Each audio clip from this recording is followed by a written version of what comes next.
Qué maravilloso es saber que el Hijo del Hombre vino a buscar y a salvar lo que se había perdido. Y bueno, Lucas, todos sabemos que fue un investigador, ¿verdad?, que se dedicó a investigar los acontecimientos que pasaron en aquella época. Y entonces, en su libro, él registra cómo es de que Jesús ilustró cómo es ese amor de Dios por venir a buscar lo que se había perdido. Y lo ilustra en 3 parábolas. Son parábolas muy conocidas para nosotros. La primera parábola, aquel pastor que lleva sus ovejas, ¿verdad? Cuando yo era niño era pastorcillo de ovejas, teníamos muchas ovejas en casa y sé lo que es eso. Sé también lo que es perder una. Y ese pastor tenía 100 ovejas. Y entonces cuando llega al redil y las guarda todas ahí en el corral, empieza a contarlas. Y es que es costumbre de un pastor contar sus ovejas. Y entonces empieza a contarla 1, 2, 3, 4, 5 y a lo mejor las empieza a llamar por su nombre. Y se da cuenta que hay 99 y vuelve a contar nuevamente. Y entonces cae en cuenta que le hace falta una. Yo les pregunto, ¿qué valía más, matemáticamente hablando, 99 o una? 99. Pudo haber dicho, bueno, se perdió, que se la coman los lobos, ¿verdad? Que sea la cena de los lobos, se lo merecen. Sin embargo, ese pastor decidió dejar esas 99 ahí y salir en busca de esa una que se había perdido. Y entonces cuando la encuentra, la trae al redil y entonces llama a sus amigos y hace una gran fiesta por una sola oveja que se había perdido. Díganme, ese pastor, imagínense, pone en riesgo esas 99 y además hace una gran fiesta, que se gasta en esa fiesta posiblemente más de lo que valía esa oveja. Pero era tanta su felicidad que hace una gran fiesta. También lo ilustra con la parábola de la moneda de gran valor que se perdió. Nosotros bien la conocemos esa parábola, ¿no es cierto? Esa mujer que tenía 10 monedas, 10 dracmas, y que tenían un significado muy importante o tenían un valor muy grande. Y entonces esa mujer, al contar sus monedas, y yo creo que a más de alguno nos ha pasado, y entonces se da cuenta que le faltaba una moneda. Les hago la misma pregunta. ¿Qué valía más? ¿9 monedas o una? Tenía 9. Podría haber dicho, bueno, al menos haberlo visto de manera positiva. Bueno, me queda 9. Sin embargo, esa mujer pone las 9 a un lado y empieza a remover toda la casa con el único objetivo de encontrar esa moneda. Y una vez que la encuentra, se pone tan feliz que llama a sus vecinas y también hace un convivio porque había encontrado esa moneda que había perdido. Estas parábolas solamente las encontramos en el libro de Lucas. Lucas las registra. Pero también hay otra historia o hay otra parábola que viene ilustrada y que es muy conocida por nosotros. ¿Cuál es? La del hijo pródigo. Perdón. La del hijo pródigo. Que se me movió el celular, está nervioso y se mueve.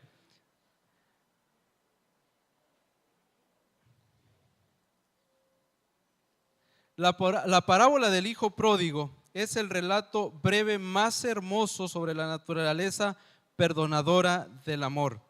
Solo aparece en Lucas. y podría llamarse la parábola del padre amante y de los dos hijos perdidos. Un hijo eligió irse a un país distante en vez de quedarse en casa. El otro hijo eligió quedarse en casa, pero no conoció el amor del padre. Y esta parábola trae una gran lección. Por lo menos la parábola, de acuerdo a la lección, puede estudiarse en 7 partes. Y yo quisiera aquí pedir la ayuda del auditorio para que me dijeran cómo podemos resumir esas 7 partes. ¿De qué manera o qué lección nos puede dejar esas 7 partes para nuestra vida espiritual? ¿Alguien que quiera ayudarme para poder ampliar más la lección?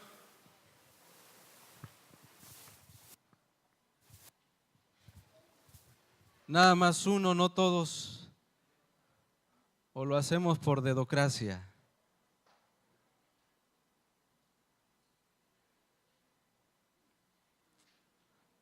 Muy bien, aquí está la profesora Daisy, gracias. Hola, aquí está. Buenos días a todos. Bueno, la primera parte de esta parábola es cuando el hijo dice, dame. Cuando le pide al papá, dame la parte de la herencia que me corresponde. Y si ya todos sabemos, la palabra pródigo viene de prodigalidad, que es un despilfarrador, un malgastador. Al parecer, este muchacho, durante toda su vida en la casa, había sido egoísta. Sus papás posiblemente le habían permitido eso, que él pues tuviera todo lo que quisiera. Entonces, cuando él exige el dame herencia, ya era el resultado de algo constante, ¿no? De estar buscando constantemente su propio beneficio. Y resulta que el pecado es así. Nosotros no pecamos de un día para otro. Dice la lección que el pecado, pues primero pensamos las cosas, las vamos acariciando, las vamos perfeccionando hasta que finalmente pues tomamos una decisión. En este caso, una mala decisión. Muy bien, gracias profesora, ya nos ayudó con la primera parte, ¿verdad? Que tiene que ver con el hijo. ¿Alguien más que quiera abarcar un poquito, profesor Moisés?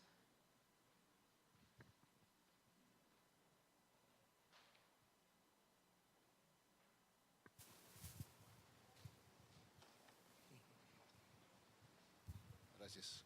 Sí, vemos, antes de hablar del padre, vemos que el hijo que sale de la casa experimenta el amor del padre, siempre el cuidado del padre, su ternura, su sustento, pero no está contento porque quiere experimentar algo fuera de los límites. Y nosotros como cristianos tenemos límites y Dios nos ha puesto los 10 mandamientos, pero muchas veces queremos experimentar algo fuera de ello. Pero cuando uno experimenta algo fuera de los 10 mandamientos, cae en pecado, cae en desgracia y cae en dolor. El padre, por otro lado, siempre ama al hijo. Lo quiere tener a un lado, lo quiere tener resguardado en los límites del amor, que son los 10 mandamientos, para que no le pase nada malo. Mas, sin embargo, cuando él sale de esos límites, el padre sigue amando. O sea, el padre siempre sigue amando al hijo. Y ese es nuestro Dios. Aun cuando nos equivocamos y caemos en el pecado, ya sea por el primero, el cuarto, el quinto mandamiento o todos, siempre nos va a seguir amando el Padre. Y eso es maravilloso. Por eso él estaba esperando al hijo.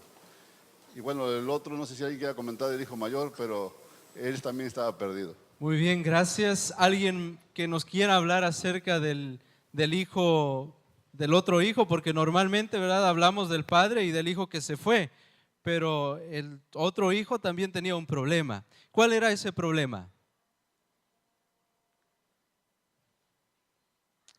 Acá está una mano, mi madre. Acá al frente, por favor. Gracias.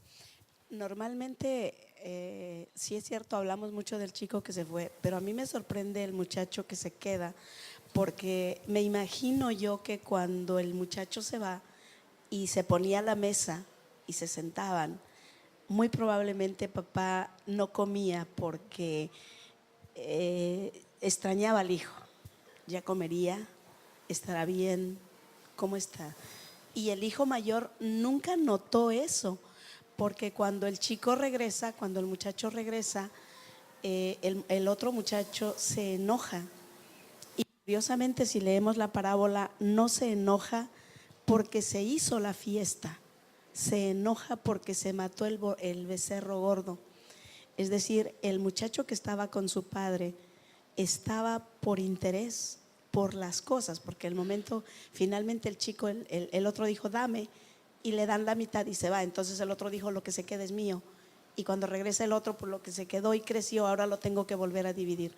Qué tristeza, ¿no? Yo creo que necesitamos amar a nuestro Padre, realmente conocerlo, realmente abrazarnos a Él y saber que cuando alguien se va de la iglesia llorando, si Él está llorando, es mejor que busquemos la manera de que papá no llore, porque papá, como decía bien el profesor, sigue amando, ama al que se fue, ama al que se quedó. Y cuando estaba enojado, cuando estaba furioso, el papá sale y le dice ven, entra, no te quedes, papá sigue amando, amemos a papá.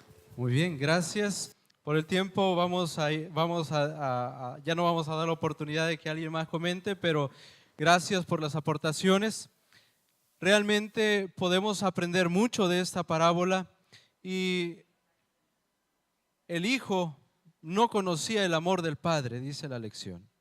Ese hijo que se quedó no conocía el amor del padre. Sin embargo, la característica principal de Dios es que Dios es amor. Y esa es la mayor esperanza para cada uno de los perdidos, para cada una de las personas que, sea que estén dentro de la iglesia, sea que están fuera de la iglesia, Dios les está buscando. Pero hay algo interesante que la lección menciona. Aunque Jesús vino a buscar y a salvar a los perdidos, no fuerza a nadie a la salvación que ofrece. La salvación es gratuita y está disponible para todos. Pero esta oferta con fe debe aceptarse y se debe vivir conforme a la voluntad de Dios.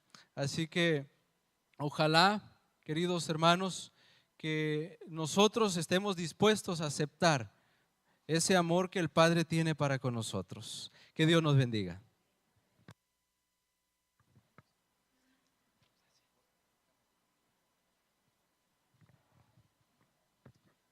Feliz sábado. La lección habló de 3 perdidos: la dracma, la oveja y el hijo pródigo. La dracma, la moneda, ¿tiene conciencia de estado de su perdición? ¿Sí o no? Si la tiramos, no le duele, porque la podemos pisar y no le duele, no tiene conciencia, no siente. En el caso, no sé ustedes si han perdido dinero, pero el otro día, imagínense estando para graduar, gastos y más gastos, y pierdo 550 pesos. Si estaba estresado por la tesis, más me puse estresado, buscando y buscando los 550 pesos, desesperado. Pero los 550, esos 2 billetes no me decían dónde estaban, porque no tienen conciencia de su estado de perdición. Muchas personas hoy están perdidas y no tienen conciencia de su estado de su perdición. La oveja, ella sabía que estaba perdida, pero no sabía cómo regresar, cómo encontrar a su pastor.